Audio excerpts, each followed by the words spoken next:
Episode 16, right? Yep. Hey, everybody. Welcome to the complete game. Excuse me. Let me start that over again. Hey, everybody. Welcome back to the complete game with Curt and Garrick Schilling. What's up, G? What's going on, everybody? Episode 16 on the way, and we're going to jump right into it. A lot of stuff coming out today. The biggest news, obviously, and I'm very curious to hear your thoughts. Pete Rose and the 1918 White Sox, I think, or have been reinstated by Major League Baseball, no longer under the lifetime ban, which will it never prevented them from access to the Hall of Fame, but the Hall of Fame kind of abided by Major League Baseball's rules, and Pete's gone. And apparently, the way I understood the statement was that Rob's saying once you pass away, all your sins are forgiven and you become eligible. I mean, we were talking about this unironically, what, 5 days ago, 4 days ago, that I mean, I made the joke he'll be in the DraftKings wing of Cooperstown when they Yeah. induct him because it's like exactly what you're saying. Time heals all sins, and passing away is the forgiving of all, I guess. So, yeah, I fully believe he'll be put in the Hall of Fame to some I degree. want to know how you feel about it. What was your stance on I it beforehand? I always have. I mean, obviously, as a manager, it was different, gambling on your team versus, and if you don't, I mean, you can obviously speak more to the full Well, I'm story going of to it, tell you but right now, he bet on his team to win and lose. yeah. So, however you feel about that or not, he is inarguably the greatest hitter of all time, He's right? one of the best baseball players of all time. All around baseball players of Right. all time, like truly embodied the word hustle. If you're a young guy and you've never seen a clip of Pete Rose playing baseball, he was a dive headfirst into every bag type of Sprinted to first psycho. every single walk of his career, which he drew many. So just from a pure baseball perspective, which I judge the Baseball Hall of Fame on, Yeah. yeah, I mean, I definitely believe he should be in. Right. Always have. So it's a little different for me in the sense that there's a couple personal pieces in this, but to start off with, one of the things, and you knew this because you were in a lot of clubhouses, the one constant in professional baseball from the day you sign and walk into your first minor league clubhouse to the day you retire is every single clubhouse door, for the most part, everywhere, anywhere, has Major League Baseball gambling rule on the front door. You will be banned for life if you bet on baseball as a player, as a man, whatever. You'll be banned for life. It's on there like Surgeon General Right. warnings on cigarette Yep. packs. Like it's everywhere. It's everywhere. And so, I don't know how I feel about like I said, I played with a guy who was literally exactly like Pete Rose on and off the field. Which is not and here's the personal piece. In the late 80s, I roomed with Pete Rose Jr. in instructional league and got to know Petey Jr. very well. Phenomenal kid. So I got to meet his mother, his Pete's ex-wife, and I eventually got to meet Pete and got to know Pete very well. Pete was always good to me, always nice to me. And I reciprocated. He was Mr. Rose. I mean, he's one of the best players that ever lived. He was not a good guy. Now, I don't, that doesn't matter in the whole scheme of things, except in my sense. A lot of people have said that they were going to not do the things they did, not vote for me because of my character. Um, but he was socially just not a good guy. Uh, he was all of those things. He was always good to me. I loved him to death. I loved talking baseball with him because he talked about it at a level I loved. Um, I don't know how I feel about it. I do believe, I guess, that I've always believed he belonged in the Hall of Fame. I'm not sure how I would feel about voting on it, and I'm not sure. I think the voters are going to probably put him in unanimously. I do too. I think it's an interesting question to ask you because you're obviously on such a different camp in terms of like steroids is cheating. Right. It's so black and white in those regards as opposed to what Pete's involvement and degree was because again, he bet against his team and for his team Right. and it's a little different than giving yourself essentially like a power up, Right. you know. Well, and here's the other piece, and not to be lost in all this, is when you bet for and against your team as a manager, I don't ever think he ever did anything but play the game as hard as he could play it. Right? Yeah. But as a manager, you have so much influence on the outcome of the game. He bets against his team to win one night because he knows his starting pitcher is a rookie who can't pitch, and all of a sudden it's the sixth inning of the game and it's close. Is he? And they're in fifth place. Is he bringing in the right reliever? Yeah. Those. And again, I'm not saying he ever did that. But I know based on, every spring we used to have somebody from law enforcement, FBI, CIA, different people come in to talk to us about the mafia and gambling and drugs and all of the things that athletes were subject to. There was a doctor, I mentioned this, we were talking the other day, Dr. Boudreaux was a thing. And what that was a gentleman who had a stable of very pretty women, and they would hook up with athletes at hotel bars, slip them a Mickey, get to their room, they'd pass out, and they would bring in different actors to take pictures, and they would blackmail athletes. And I had no idea before I was told about it, but like and then I know that there was a massive amount of debt on his behalf in the gambling thing, and he did it through people that were mob affiliated and all the things that go with that. All of that aside, you know, uh, unless you're cheating the game, like truly cheating, which is why I got to tell you, Gaylord Perry and the spitball always bothered me because it was a running joke when he played, but the guy cheated to win, and steroid guys cheated to win. That's what I Um, mean. It's very different than like I mean, obviously the management part of it. Like Pete Rose, the baseball player, is what I'm saying. right, I've always unanimously thought right. like it's so stupid that he isn't.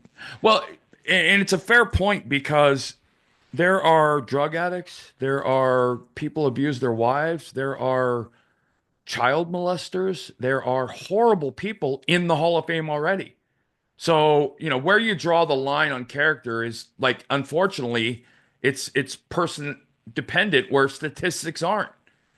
Baseball Hall of Fame is about the best players ever play the game. You can't talk about baseball without Pete Rose.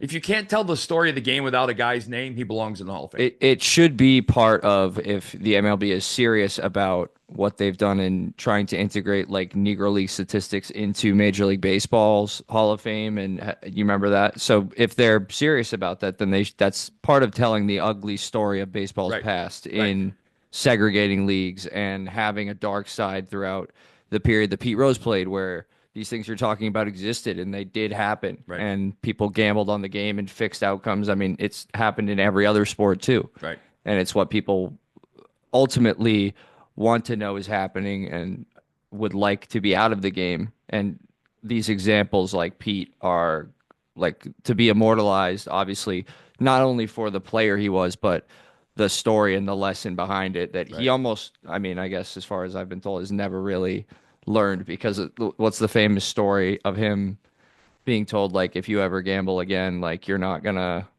what was it? Well, And he it walked was across the street and placed a ticket or something. right. It was about him trying to get back in baseball's good graces, and I guess the comment was, we'll think about it, but if you ever catch your Yeah, gambling again, forget about it. for the Hall of Fame. It Right, was about the Hall of Fame. right, That's right. right, right. Um, so yeah, that's lifted, and Final verdict from you, though. Do you think he should be in? yes, Okay. yes, and kind of an underpinning to this is the Shoeless Joe Jackson and the Chicago White Sox scandal. They fixed the World Series. He was the only player on the team that nobody around anybody. He was not involved in it. Like he wasn't part of it, and he's still been part of the lifetime ban of those The that white. most, probably the most famous member of that Right. lifetime ban and team And the best player on has that. sole blame of it Yeah, he because had of like he his had some insane notoriety. World Series. He had like 400, and all those things. So, um, yeah, big news, and I don't know. Part of me feels bad. I want to see my Hall of Famers tell me why and how it happened, and we're not going to get to see that with Pete, and that stinks. So, then we're going to go to Paul Skenes. Okay. This jumped out at me today, and I'm going to use the whiteboard quickly for this. And here's the reason why. So there are basically 7 levels of intensity to throwing and pitching in the big leagues. And each one of these levels is a progression to the next. You can't skip one and stay healthy, in my opinion. Off season, you start your long toss, then you get on the mound. which is another level. Then you get to spring training on the mound, it's another level. Spring training batting practice, then a spring training game, opening day, and then there's the postseason. And here's why I mentioned that. And that so that's 7 levels, right? You could you can never get to level 7 without this stuff in front of it. And I say it for this reason. Paul Skenes has said he's going to pitch in the WBC. Now, let me preface all of this by saying uh, I love the WBC. I love everything it's about. I love everything it stands for. I think it's great for baseball internationally, and all the things go with that. However, having experienced something like this, I went to Japan in 1998 as part of the United States team that went. And the season ends, there's a month off, and then you go. Not realizing at the time that it was going to get me injured, and it gets a lot of guys injured because of all of those steps I just talked about, and we'll get to that in a minute. Paul Skenes is going to pitch in the WBC, which means, and let's be clear, when you go to Japan on a tour or when you go into the WBC, you're playing the game at the highest, most intense level you can play it. If you guys are hockey fans, look back at the All-Star break. Those were playoff level, playoff caliber, playoff intensity hockey games at the All-Star break, which is the exact opposite of the All-Star game and taking time off over the break. This is no different. When you go to Japan and you're playing in front of 55,000 in Japan, it's a postseason game. For me, it was.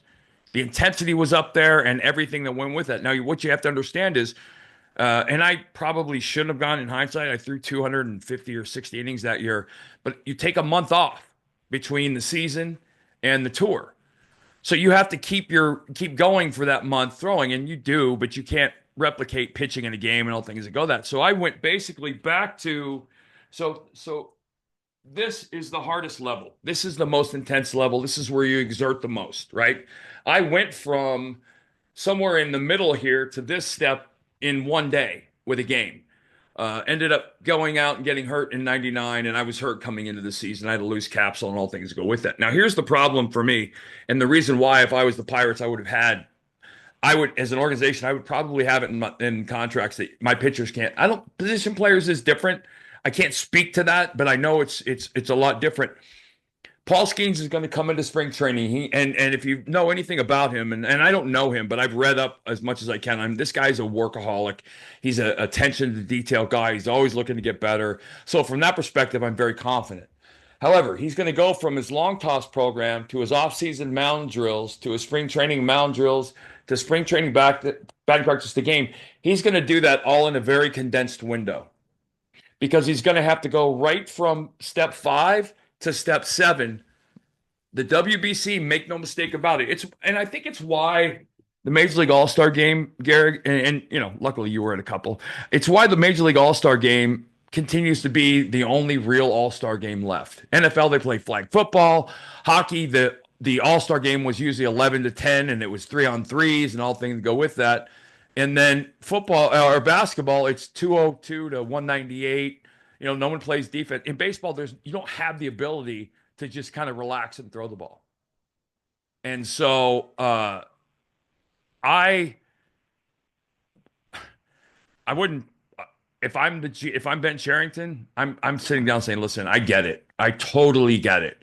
And if you listen to Mark DeRosa, the manager of the team, talk about it, he's got 25 lineups to make up, considering all the position players that want to go.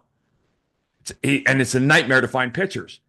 You're asking them to do something that absolutely, outside of winning the WBC, which doesn't really mean anything, there's no positive outcome for any of the pitchers going there. You're saying that doesn't mean anything, though, as the Right. GM or and the manager I'm of saying one of that, those MLB I teams. get it, right? I get it. It's the WBC. Like I said, we watched the All-Star, the hockey. Four Nations. The Four Nations. That was playoff level hockey. And what was it? Who got hurt? McAvoy got hurt. Yeah. Couple guys. And then was it the brother Kachuk was hurt? I mean, significant injuries because they're playing the game at a level you don't play at until the playoffs. You can't make that jump in spring training. And if you can hear that noise in the background, that's my peacock Elvis outside. He's a fan of the show. But I think and again, I get it. As a pitcher, I would have been like, well, let's put it this way: before 1998, I would have sat out. I would have held out if they wouldn't let me play. After 98, I probably wouldn't have done it. I get it. Now, you hear hockey players talk about, and hockey's the best analogy I can I use. They talk about wearing their country's uniform and what an enormous deal that is. And it is for a lot of the other players around. You had Otani in it last time, and you had other guys, Sasaki and other guys. I get it, but there is absolute as an organization zero upside, none. There's yes, only downside to my pitchers being in it. I think the way you're arguing it is from an organizational standpoint, which there's no real way to argue against you for. But I think that what it's done for the game of baseball is pretty inarguable when you talk about the guys you just talked Right. about, Otani and Sasaki and guys coming over from the game and how worldwide baseball truly is compared to other Absolutely. sports. Shohei Otani has done wonders, and baseball in Japan is every bit as big as baseball in the United States. Well, and even before, like then, there was a huge Dominican and Latin presence in the game because baseball is a much more like International. worldwide game than Everything but hockey. basketball. I mean, basketball is also now Right, but in nowhere following close. in suit with the four nations from Right. hockey. They're starting. I think they're doing next year a similar style tournament Right. because guys do love playing for their country. Like you say this all from an organizational standpoint, and I believe you talking right now, but I have a Right. hard time being convinced that post 9/11 2002 Curt Schilling in Oh, his no, that's what I'm prime saying. would have been even but Yep. you were saying after 98 you would have been hard to It convince. would have been hard. Right. No, I I don't get know it. about Right. that. I'm arguing for both sides because I've been on both sides. That's what And not really been on both sides, but I understand both sides. I just can't find if I'm an organization, I would literally incentivize and have my contract set up so my pitchers couldn't because there is nothing but downside for the nothing yeah, for the organization. for the Absolutely. organization. And I get it. I get it for the players putting that USA on. Well, you think about it. Some of the guys I played with, Mickey Morandini and Doug Mankiewicz and all those guys who were Olympians before pros were allowed to play in the Olympics, talked about that was the big BJ Surhoff. I remember playing with him, Will Clark. They all talked about what an unbelievable honor that was. And we were the best in the world with college players playing against the Cubans who were just insanely good. Um, but as a Pirate fan, I would be mortified to read this. Mortified. And like I said, those 7 intensity levels are real and physical and a big deal. You can't replicate the level you're getting to on the level you're at. In spring training for years, I tried to replicate regular season intensity. And early on, I had Roger Clemens. I watched him one day. He's out pitching a spring training game, and he runs down to the bullpen between innings, and he's doing pickups. And I'm like, what do I asked him. He's like, well, I want to pitch tired as early in spring training as I can to get a feel for blah, blah, blah, blah. So I'm like, oh, that's awesome. Clemens, I'm going to do it. I went down there, one game, did pickups, couldn't even finish the inning I went back out for. I was like, oh, no, not me. That's not going to happen. But it didn't matter. All of the things I tried to do in spring training never, ever got near the level of intensity and effort mentally, physically I'd put into a game. So let's try and figure this problem out. So you're the Pittsburgh Pirates and I'm the World Baseball Classic. Is your biggest problem that Paul Skenes is going to be like you're saying postseason from He like will be spring throwing training as if in he's March? pitching in the playoffs. So is there a way that we can do that tournament in June like Yes. how the Yes. NHL? Okay. So the MLB needs to meet them Yes. at the All-Star game, like Absolutely. these other two major Absolutely. four sports are. Because Okay, because that I don't think the solution is to not have I these agree. guys play because that is when it is the most fun. Like that was what the NHL proved this year is Right. best on best is what people want. They want the Paul Skenes. Think about WBC and spring training. Nobody watches spring training. Everybody watched the WBC around the world. Exactly. Yeah. So that's the solution. And by the way, take 2 weeks off in the middle of the season, start the season a little earlier or whatever. You take 2 weeks off, you play right in the middle of that. You'll have the guys at the All-Star break getting healthier, players resting, whatever. You can find a 2 week window. You just start the season a week earlier or 10 days earlier. You cut down spring training, which players would always be in favor of. Yeah, exactly. But yeah, that to me is That's the solution All because right. So I agree we with you. solved it. We Not solved to, it. right because this is not a Four Nations thing, right? The WBC I think was 12 teams. You know, you've got the Yeah, yeah, Dominican, you've yeah. got Puerto Rico, you've It's got no, Cuba. it's a much longer Right, tournament, so it right, would be need to be longer than an All-Star break. That is right. a good clarifying point. That's why the week or week and a half would be needed. Which Well, again, you like play you're a saying, round robin over 5 or 8 days. that's part of the compromise of like, hey, MLB franchise owners, like we will give your guys an extra 10 to 15 days to recover, and those of them that don't go will have. I mean, We will allow you to utilize the DL differently. go, The go IL, the going back ILR. going back to the Four Nations NHL conversation, the most successful team in uh hockey after that break was the St. Louis Blues, who sent nobody. So you can have the argument that is proven in other sports at this point that sending nobody is probably the best case scenario for you. Yep. So there is incentive, like you're saying, to keep guys back or have it be a longer grace period. And I'm just going to keep you on camera here. For those of you that don't know, we're hockey freaks. We're Bruins Yeah, fans. it's hard. Dallas up 1-0 at the end of one over Winnipeg. And Connor Hellebuck, I really need him to. I really want him to figure it out. So, anyway, there and you know we were going to end the show on this today, but I got a chance to look at some videos, and Elvis says hello again, um, and I was blown away, and it speaks right to the heart of everything. When we were talking about the Rockies and pitching, and the difference of uh, pitching when I played and the throwers now. Uh, the other night, uh, San Diego goes into the top of the ninth up 5-3, nobody out, nobody on. They bring their closer in. Suarez comes in, strikes out the first guy on ball four. One out, nobody on. He gives up an infield single, runner on first, nobody out, 5-3 game. He walks four consecutive hitters. 3-2, 98, not even close. 3-2, 100, not even close. 3-1, non-competitive pitch. 3-2, walks in a run. And he's throwing and they always said nobody cares how hard you throw a ball for.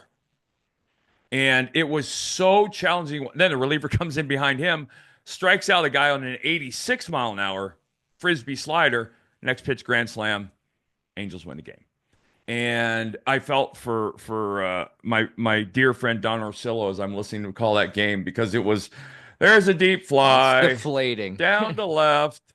That ball's gone. Like you could just hear it. But I mean, if and talk about the other guy who has to work the hardest in that moment is to commentate four straight walks in right, a situation. It's brutal to watch. yeah, Much like that's part of what we were going to be talking about. We do talk about on the show a lot is the game within the game and what the problems are with baseball right now. That is a huge problem with baseball. It doesn't matter if you throw 105 if you walk four guys. these guys, these the league has stopped developing pitchers, It's and not fun to watch. no, especially as a pitcher.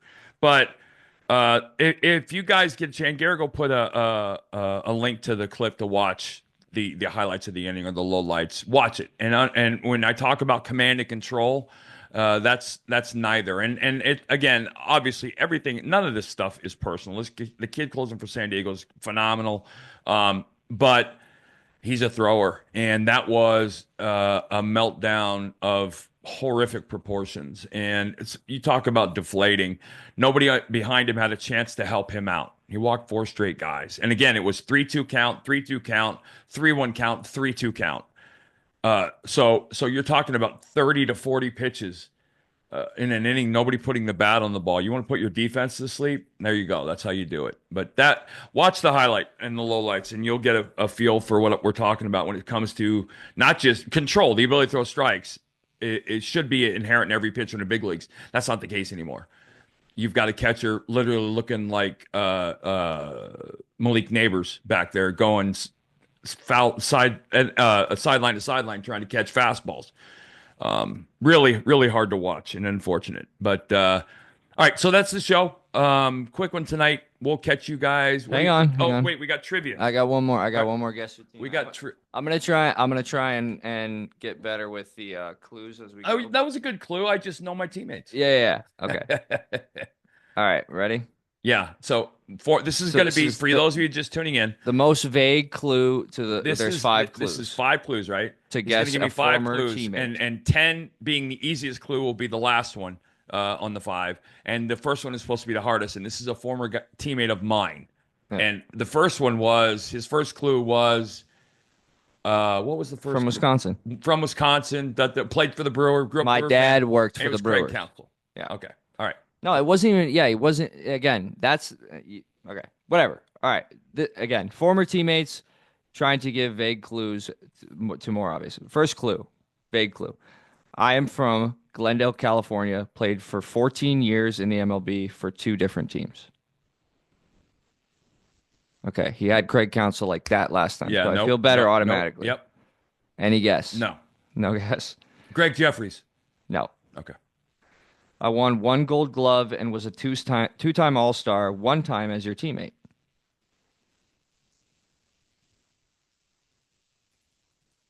I won one Gold Glove, 2-time All Star. This is gonna be a no. Don't know. Okay. I never played one game in the postseason.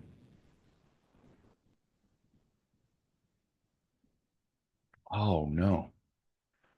Gold Glove, Doug Glanville. Nope. Um, one Gold Glove, 2 All-Star teams. Never played in the postseason. Can't be anybody I play with in Arizona. Uh, no. Need another clue? Yep.